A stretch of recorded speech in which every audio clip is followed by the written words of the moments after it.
D'Europe 1, Olivier Delagarde, avec ce matin un difficile réveil pour certains journaux. Oui, après la folie du samedi soir, c'est un peu la gueule de bois du mardi matin. On s'étonnait ici même, vous vous en souvenez, Dimitri, d'une forme d'aveuglement d'une partie de la presse sur le déchaînement de violence qui avait accompagné la victoire du PSG. Seul ou presque hier, le Figaro donnait la place qu'elle méritait à cette triste actualité. Les raisons de cette cécité, vous les connaissez comme nous, pas de vagues, pas de stigmatisation des casseurs, des banlieues, de l'immigration, et puis surtout, ne pas faire le jeu de l'ultra-droite. Seulement, à l'heure des réseaux sociaux et à l'heure où la presse de gauche a perdu le monopole de l'information, il est de plus en plus difficile de faire comme si la réalité n'existait pas. Et cette réalité, avec 24 heures de retard, elle éclate. À la une du Parisien ce matin. « Quelle honte !»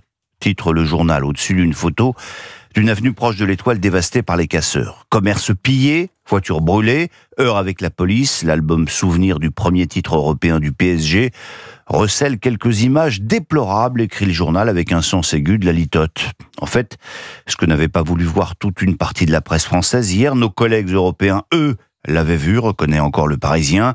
En Espagne, le quotidien 20 Minutos titrait sur 2 nuits consécutives de terreur, carnage à Paris. Ça, c'était le titre de l'article de l'envoyé spécial du Sun britannique. En tant que vétéran des stades de foot, Rob Maul, en mission dans la fournaise du Parc des Princes samedi, croyait avoir tout vu. Il ne s'attendait pas à devoir piquer un sprint dans les rues du 16e arrondissement. Ces scènes rappellent de mauvais souvenirs aux Britanniques qui ont connu le hooliganisme, rappelle le journal, avant d'avoir pris le taureau par les cornes et éradiqué les barbares. Mais de ce côté-ci de la Manche, les priorités ne sont ni le taureau, ni les cornes, ni les barbares. C'est, on l'a bien compris, surtout de ne pas faire le jeu de l'ultra-droite. Et puis on a retrouvé Anne Hidalgo. Ouais, mais on l'a reperdue. Bon, alors, récapitulons. Elle n'était pas à Munich pour la finale, elle n'était pas non plus à l'Élysée pour célébrer les vainqueurs, on ne l'a pas entendue après le saccage de sa ville. Les limiers du Parisien se sont donc mis au travail hier et Alexis Bisson, Élie Julien et Marcelo Westfred l'ont finalement retrouvée. Elle était samedi à l'Assemblée Générale de l'ONU Habitat à Nairobi, au Kenya. Si, mais on l'a donc reperdue parce qu'à peine atterrie, elle a redécollé pour Lausanne pour assister à la réunion annuelle du conseil de l'Olympic Refuge Foundation, ce qui apparaît effectivement comme une absolue priorité du moment. Heureusement, son cabinet a indiqué au journal sans rigoler que la mère reste totalement aux affaires, elle est toujours à fond et elle le sera jusqu'à la dernière minute, fermez les guillemets. Voilà pour les nouvelles de notre mère Fréquence Plus Platinium. Le Figaro lui a retrouvé François Bayrou. Et c'est vrai qu'on ne l'a pas beaucoup entendu non plus ce week-end, mais il est vrai que la nuit de samedi à dimanche a été calme à Pau. Ceci explique peut-être cela. En attendant, le Figaro l'a apparemment rencontré. Je dis apparemment parce qu'il ne s'agit pas d'une interview en bonne et due forme, mais de confidences échangées avec Loris Boischaud. C'est très à la mode ça. Oui. Toujours est-il que cette rencontre fait la une du journal. Le Premier ministre recherche toujours 40 milliards d'économies et sa volonté est intacte. « Je ne me déroberai pas », a-t-il déclaré. « Je ne laisserai pas la situation en l'état. Ma responsabilité est de proposer au pays un chemin crédible pour en sortir. » Alors, quel chemin pour améliorer les comptes publics? Pour le moment, le GPS n'est pas bien clair.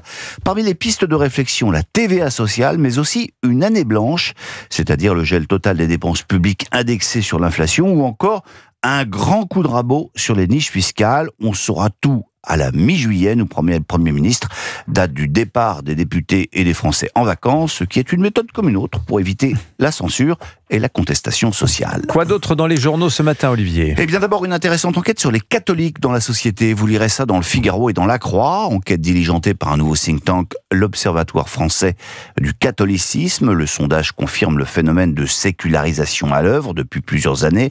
Et pourtant, le catholicisme des croyants y est plus affirmé, indique La Croix. 46% des Français se définissent comme catholiques, 45% sans religion et 4% musulmans. Ensuite, l'Europe à droite toute. Ça, c'est le constat de l'opinion, en gros titre. La victoire du candidat nationaliste à la présidentielle polonaise conforte le réalignement de l'échiquier politique du vieux continent, explique Jean-Dominique Merchet. Un mouvement d'ampleur, écrit-il, qui s'opère sous le regard bienveillant de l'administration Trump. Celle-ci ne veut pas rompre avec l'Europe, comme on l'a parfois dit.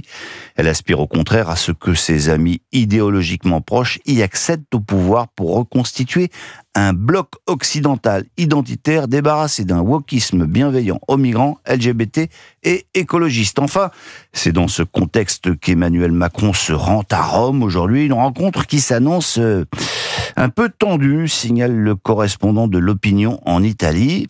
Entre les deux, le courant n'est jamais passé. Emmanuel Macron incarne un fédéralisme assumé, Mélanie un souverainisme pragmatique, et puis surtout, notre président représente aux yeux de beaucoup d'Italiens le stéréotype du français arrogant et méprisant face à une Italie marquée par un complexe d'infériorité. Bref, c'est pas complètement gagné.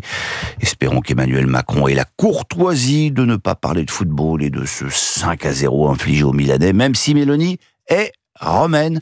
Prions plutôt pour que cette rencontre soit légère comme une ritournelle italienne.